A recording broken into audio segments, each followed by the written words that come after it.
ఈ పారిశుద్ధ్య అంశం అంతా కూడా కార్పొరేషన్ పరిధి అంశం కదా. ఈ కార్పొరేటర్లు, ఈ మేయర్ అందరూ కూడా గాఢ నిద్రలో ఉన్నారు. వీరికి జ్ఞానోదయం కల్పించడానికి ఎమ్మెల్యే గారు ప్రశ్నించడం జరిగింది. బుద్ధి జ్ఞానం కలిగిన వ్యక్తి అయితే పరిష్కార దిశగా మాట్లాడతారు.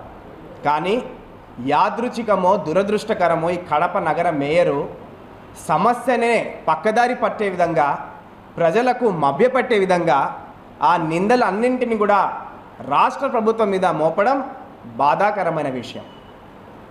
ఆ సమస్యకు పరిష్కారం చేస్తారా చేయరా మహాప్రభు అని అడిగితే ఆ సిబ్బందికి 40 లక్షలు ఎవరు కడతారు, ఆ చెత్తను ఎవరు ఎత్తుతారు, ఆ వెహికల్స్ పరిస్థితి ఏంటి అని చెప్పి ఉల్టా పుల్టా ప్రశ్నలు వేస్తున్నారు. అంటే పెళ్లి చేసుకున్నాడు, కాపురం ఎవరు చేయాలి, కాపురం ఎవరు చేయాలి అని అడిగినట్టు ఎవరు చేస్తారు?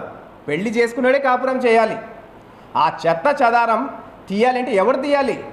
ఎవరికైతే ఆ రెవెన్యూ ట్యాక్స్లు వస్తున్నాయో, ఆ యొక్క సీవేజ్ యూజర్ ఛార్జీలు వస్తున్నాయో, ప్రాపర్టీ ట్యాక్స్ ఎవరైతే వసూలు చేస్తున్నారో, ఆ ఎంటర్టైన్మెంట్ శత విధాలుగా గ్రాంట్ల రూపంలో revenue tax, non revenue tax, sewage ఛార్జీలు అన్నింటి కూడా కార్పొరేషన్ పరిధిలోకి వస్తున్నాయి కదా. కార్పొరేషన్ వసూలు చేస్తుంది కదా. ఆ కార్పొరేషన్కి అధిపతి అయి మీరే ఈ విధంగా ప్రశ్నించడం ఇది ఎంతవరకు భావ్యమని చెప్పి ఇవాళ అడుగుతున్నాం. ఎవరు కట్టాలి అంటే ఇవాళ కడప నగర ఒక అత్యున్నతమైన స్థాయిలో ఉండి, ఒక బాధ్యతాయుతమైన స్థాయిలో ఉండి ఈ విధంగా బాధ్యత రహితంగా, లెక్కలేనితనంతో, జవాబుదారీతనం లేకుండా మాట్లాడడం సిగ్గుచేటు అని చెప్పి ఇవాళ తెలుగుదేశం పార్టీ తీవ్రంగా ఖండిస్తూ ఉంది. అందుకే మీడియా ముఖంగా ఈరోజు తెలుగుదేశం పార్టీ ఈ మేయర్ గారికి సూటిగా ప్రశ్నిస్తూ ఉంది. మేయర్ గారు, మీరు వాడే వాహనానికి ప్రభుత్వం 45,000 రూపాయలు బాడిగిస్తుంది కదా.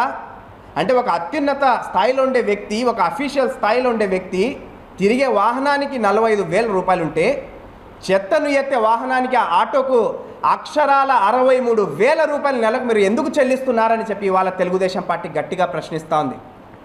ప్రజాధనాన్ని ఈ విధంగా దుర్వినియోగం చేసే అధికారం మీకు ఎవరు కల్పించారు? అవేమైనా బెంజ్ కార్లా? ఏమైనా కడపల రోల్స్ రాయిస్తో చెత్తని ఎత్తుతున్నారా? అన్ని లక్షల రూపాయలు మీరు ప్రైవేట్ ఏజెన్సీలకు ఎందుకు కట్టబెడుతున్నారని చెప్పి వాళ్ళ తెలుగుదేశం పార్టీ గట్టిగా ప్రశ్నిస్తూ ఉంది. అంతేకాకుండా ఆ ప్రైవేట్ ఏజెన్సీలు అగ్రిమెంట్ మీ దగ్గర ఉంది కదా. ఆ చెత్త చెదారాన్ని సేకరించే బాధ్యత ఆ యొక్క ఏజెన్సీలది కదా. ఆ అగ్రిమెంట్ని పక్కదారి పట్టిస్తూ, ఆ అగ్రిమెంట్ని తుంగలో తొక్కుతూ, దాన్ని బైపాస్ చేస్తూ 200 సిబ్బందిని, అంటే దాదాపు 50 లక్షల రూపాయలు ప్రతి నెల మీరు ఆ ప్రైవేట్ ఏజెన్సీలకు అదనంగా ఈ సిబ్బందిని పంపుతున్నారు. ఎందుకు? ఎవరి వాటా ఉంది దీంట్లో అని చెప్పి ఇవాళ తెలుగుదేశం పార్టీ గట్టిగా ప్రశ్నిస్తూ ఉంది. అంటే మీరు ప్రైవేట్ ఏజెన్సీలకు కొమ్ము కాయడానికి అక్కడ కూర్చున్నారా? ఈ విధంగా లెక్కలేనితనంతో మీరు మాట్లాడడం ఇది సముచితమైన అని చెప్పి ఇవాళ అడుగుతున్నాం. అంతేకాకుండా మీరు ఒక అమెండ్మెంట్ తీసుకొని వచ్చారు, సవరణ. స్లమ్ ఏరియాలో 40 రూపాయలు, అదేవిధంగా కాస్త మంచి ఏరియాలో 90 రూపాయలు మీరు వసూలు చేశారు. ఈరోజు సూటిగా ప్రశ్నిస్తోంది తెలుగుదేశం పార్టీ. ఆ నోటిఫైడ్ స్లమ్ ఏరియాలు మీరు చెప్పగలరా? ఎంత మీరు వసూలు చేసే లెక్కలు చెప్పగలరా?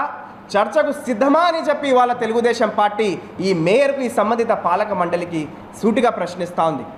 కాబట్టి మిత్రులారా, ఈరోజు చెత్త చెదారం ఏదైతే చెల్లాచెదిరి పడి ఉందో దీని యొక్క సంపూర్ణ బాధ్యత కార్పొరేషన్ది.